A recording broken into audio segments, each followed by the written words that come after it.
Today's story is one of those truly mind-bending cases that left both civilians and police officers baffled. It involves eerie rain that appeared indoors with no visible source, unexplained scratches, and a man who claimed he was possessed by the spirit of his own abusive grandfather. If it hadn't been so thoroughly documented, testified by 9 different people, including 4 police officers and a jail warden, no one would have believed a word of it. But before we begin, I'm Joe, an ex-police officer and the founder of CaseDog.io, where I create immersive murder case file investigations. So after the video, do check it out. I've also included a link to a murder case file on Amazon in the description below. On YouTube, I release content 4 to 5 times a week, so don't forget to hit the like button, subscribe to the channel, and turn on notifications so you never miss an upload. Now, let's get started. Let's start by rewinding to 24th of February 1983 in Stroudsburg, Pennsylvania. A 21-year-old man named Don Decker stepped into a funeral parlor to pay respects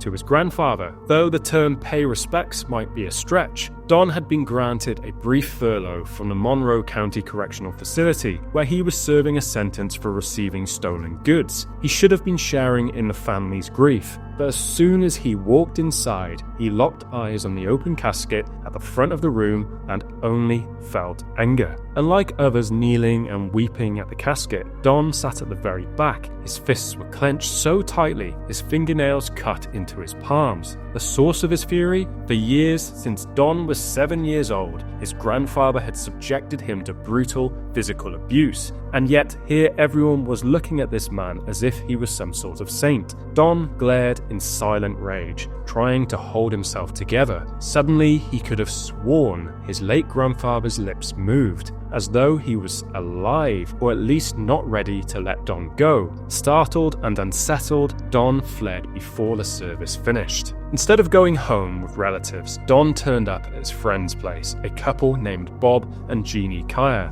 They were the sort of people he knew wouldn't pester him with questions. Despite their friendly welcome, Don remained distant. After a quiet meal, he excused himself to the bathroom, hoping to cool down and clear his head. As he splashed water on his face, he suddenly felt the temperature in the bathroom drop around him. It became so bitterly cold that he started to shiver. In the mirror, he thought he saw the shadowy image of an old man wearing a gold crown, his grandfather's face glaring back at him. Terrified, Don noticed fresh scratches on his wrists, as though clawed by an invisible hand. Panicked, he rushed downstairs, desperate to compose himself. But his ruffled behavior hardly went unnoticed. As Bob settled down to watch TV in the living room, Don just sat upright on the sofa, fingers curling oddly, an unsettling half-smile creeping across his face. That's when the real strangeness began. Bob felt a drop of water land on his head, and he looked up, saw water dripping from the ceiling, and assumed a pipe had burst. Soon, water was coming from the walls as well, seeping onto the floor.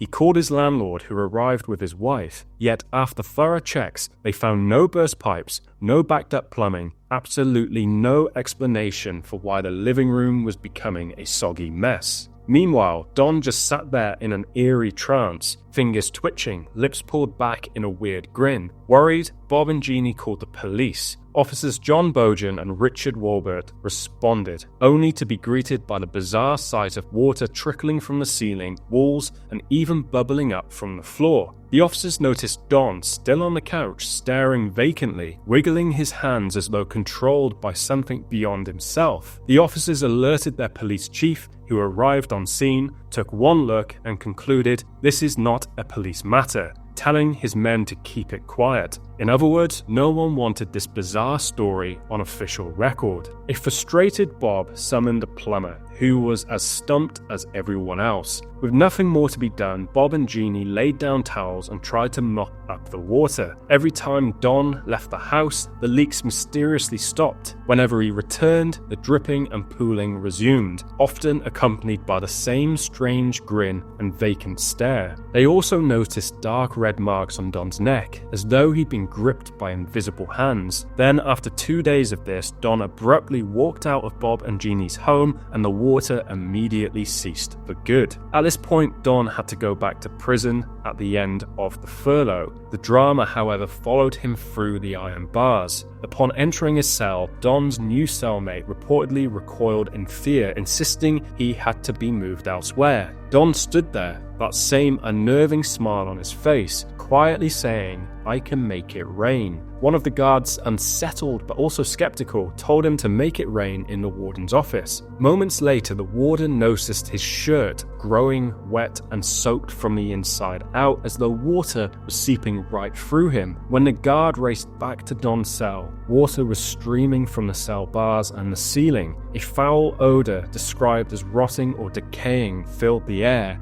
intensifying the sense of dread. By now, word was spreading through the facility. The warden called in a minister who approached Don only to find him raising his arm, apparently commanding the water to surge. The more the minister prayed, the worse Don seemed to become. He let out a guttural, agonized scream, so piercing that everyone within earshot had to cover their ears. Then, as sudden as it started, Don collapsed to the ground, sobbing uncontrollably. It took Don quite some time to open up about what he'd experienced. Eventually, he confided in his friends Bob and Jeannie, insisting that his cruel, abusive grandfather, whom he viewed as the embodiment of evil, had possessed him the moment he glimpsed those moving lips in the coffin. Don believed the crown-wearing spectre in the mirror was his grandfather, asserting control over him, causing those terrifying leaks to torment both Don and anyone around him. For years, the entire episode was talked about in hushed tones, if at all. Many involved feared ridicule or losing their jobs. But in the 1990s, 9 eyewitnesses, among them 4 police officers and a jail warden,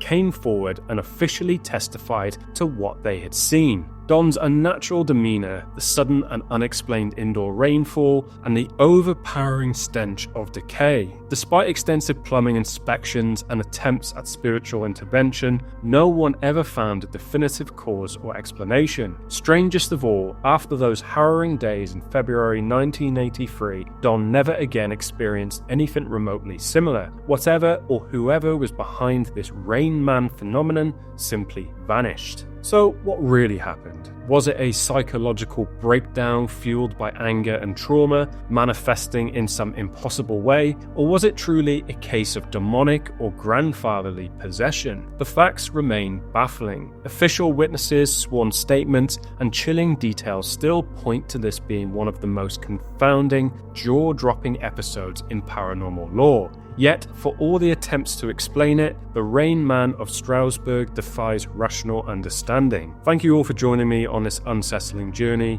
If you're as intrigued by Unexplainable as I am, do stick around for more eerie content. Until next time, stay curious, stay safe, and remember, some mysteries really do test the limits of what we're willing to believe. See you in the next video.